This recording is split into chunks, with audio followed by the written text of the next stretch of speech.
വെറ്റിലയും വാഴയും പരസ്പരം നോക്കി നിൽക്കുന്ന ഇടവഴികൾ. നാട്ടുകാരും വളർത്തുമൃഗങ്ങളും തൊടിയിലൂടെ കടന്നുപോയി. അവർക്കിടയിലൂടെ നടന്നു.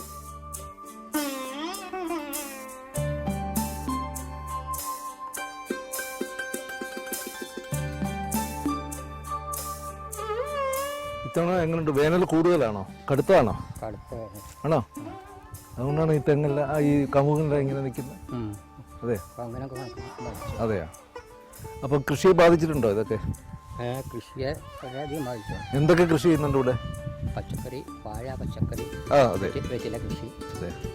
കോഡൂർ പഞ്ചായത്തിന്റെ ഉൾപ്രദേശം. എല്ലാവർക്കും രാഷ്ട്രീയമുണ്ട്, പക്ഷേ ഉപജീവനമാണ് പ്രധാനം.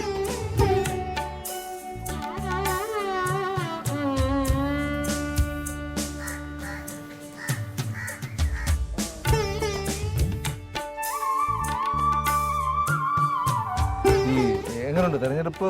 ചൂടുണ്ടോ? അതോ ഈ പുറത്തു നിന്ന് കാണുന്ന പോലെ എത്രയും ചൂടില്ല ഇവിടെ? ചൂടൊക്കെ ഉണ്ട്, ഇല്ലാന്ന് പറയാൻ പറ്റില്ല. ചൂടൊക്കെ ഉണ്ട്. ആര് ജയിക്കാൻ സാധ്യതയുണ്ട്? ഇവിടെ കുഞ്ഞാലിക്ക് ലീഗൊക്കെ ഉണ്ട്. ആണോ? ലീഗിന്റെ കോട്ടല മാത്രം. ആണോ? അപ്പൊ ഇതും ഈ കോഡൂർ പഞ്ചായത്തും അങ്ങനെയാണോ? കടലുണ്ടിപ്പുഴ തൊട്ടടുത്തുണ്ടായത് കൊണ്ടാകാം കൃഷി അധികം ഉണങ്ങിയിട്ടില്ല.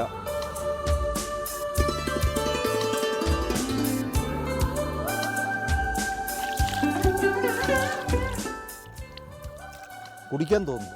കടലുണ്ടിപ്പുഴയിൽ നിന്നും കൃഷിക്ക് വേണ്ടി കയറ്റിവിടുന്നതാണ് ഈ വെള്ളം. LDF-ഉം UDF-ഉമായി കർഷകർ ചേരിതിരിയുമ്പോഴും വെള്ളവും കൃഷിയുമാണ് പരമപ്രധാനം. എബ്രഹാം മാത്യു, റിപ്പോർട്ടർ, മലപ്പുറം.